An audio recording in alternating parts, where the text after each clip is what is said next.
que quando eu era criança, a minha mãe era costureira, né? Eu e mais 6 irmãos, nós éramos 7. E eu, o penúltimo, eu devia ter uns 6, 7, 8 anos. Minha mãe vendia roupa de porta em porta, lá em Mesquita, lá em Nova Iguaçu, lá. Não era nem asfaltado aquele lugar direito, né? E a gente tinha um morro lá, o Morro do Cemitério, descia, um lugar lá chamado Banco de Areia. Conhece? Tá vendo? Então, eu ia com a minha mãe. E minha mãe com uma bolsa cheia de shortinho, camisa que ela fazia, camisa de abotoar, né? Usava, não tínhamos camisa de malha assim, né? Era mais camisa de tergal, short de elástico. E eu ia com ela. A minha mãe, ela foi alfabetizada em casa, na roça, em Minas Gerais. E ela não tinha assim, uma instrução acadêmica, mas foi uma das pessoas que tinha mais psicologia para lidar com as pessoas que eu conheci na minha vida. Era interessante porque ela tinha um caderninho e ela anotava as pessoas que compravam. E geralmente uma vizinha sempre fala: ó, não vende para fulana não, que ela não paga. Cuidado. Só que minha mãe, eu acho que ela era meio controversa e ela tinha atração para vender para pessoas que não pagavam. Ela foi lá na casa da mulher. Cássia já contei essa história para ela várias vezes. Ela é na casa da mulher. Eu lembro, eu estava junto com ela. Ela ia lá e vendia. A mulher devia ter mais de 10 filhos. Era bastante criança. Eu não sabia se era dela ou se era criança que vivia lá com ela. A mulher batia na porta da moça. Olha, eu estou vendendo shorts e tal. Aí eu falei: mãe, mas ela não... A moça falou: fica quieto, menina, eu sei o que eu estou fazendo. Aí, aquele tempo que criança não dava muito pitaco, né? Que não tinha jeito. E ela falava assim, e ela chegava para a moça e vendia os shortinhos para ela. Vestia nas crianças, tinha um negócio de um poço, as crianças subiam no poço, vestia os shorts, saía correndo. Ah, menino, volta aqui, eu não tenho dinheiro para pagar isso não sei o quê. A minha mãe: não, anota aqui. Minha mãe anotava no caderninho as dívidas da moça, assim como as dívidas de todo mundo. Toda vez que minha mãe ia cobrar, e a mulher ficava assustada, por quê? A primeira coisa que minha mãe falava: olha, eu vim vender para você porque foi uma recomendação, tá? Me recomendaram vender para a senhora. A mulher olhava para ela: hã? Como? Não, mas a senhora foi indicada. É mesmo?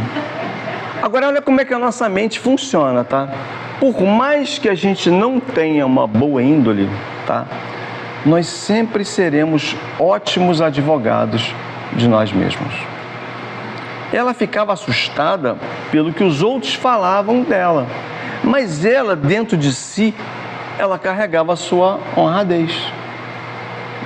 Todos nós temos o nosso próprio código de honra, seja lá quem for. E ela chegou e anotou os shorts. Toda vez que ela ia cobrar a moça tinha o dinheiro para dar a ela. Ela: muito obrigado. Eu falei: a senhora não vendeu para aquela moça não? Não vendi não, eu passei lá e tal, mas ela nem falava para os outros que tinham vendido para ela. Porque minha mãe, eu acho que é coisa de mineiro, né? Ela não falava muito.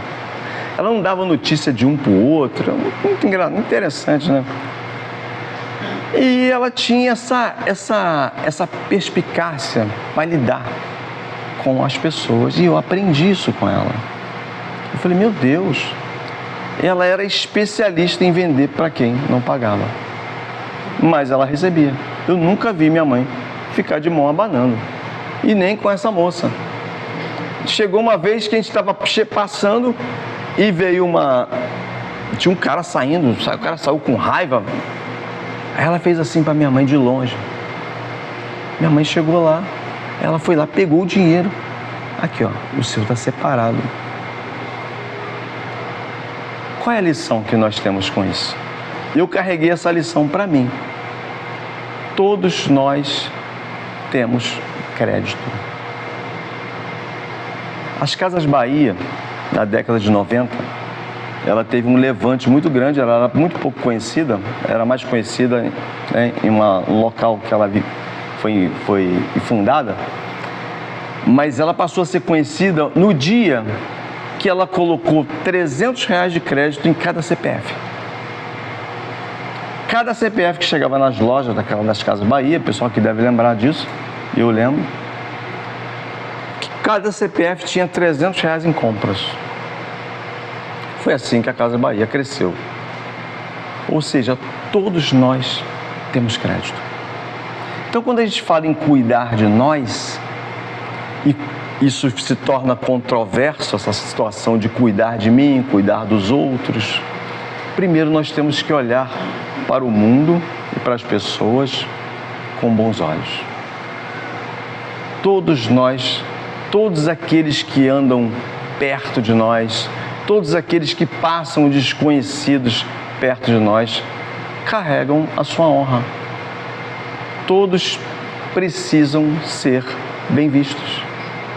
Ah, mas ele é um criminoso. A gente não sabe o motivo. E quando a gente entra, aí a doutrina espírita entra aqui numa situação muito interessante, muito boa. Quando a gente entra no mérito da reencarnação, a gente passa a entender muito bem esses aspectos. A gente passa a entender aquilo que a gente não gosta. Por que tem algumas coisas que a gente não gosta? Por que a gente tem aceitações mais fáceis em algumas situações e em outras nós não temos? Porque tem coisas que nos faz doer por dentro mais do que outras. Tem pessoas que reclamam mais de uma coisa, mas não reclamam de outras. Todos nós temos o nosso farol apontado para algum lugar. E isso acontece, não é?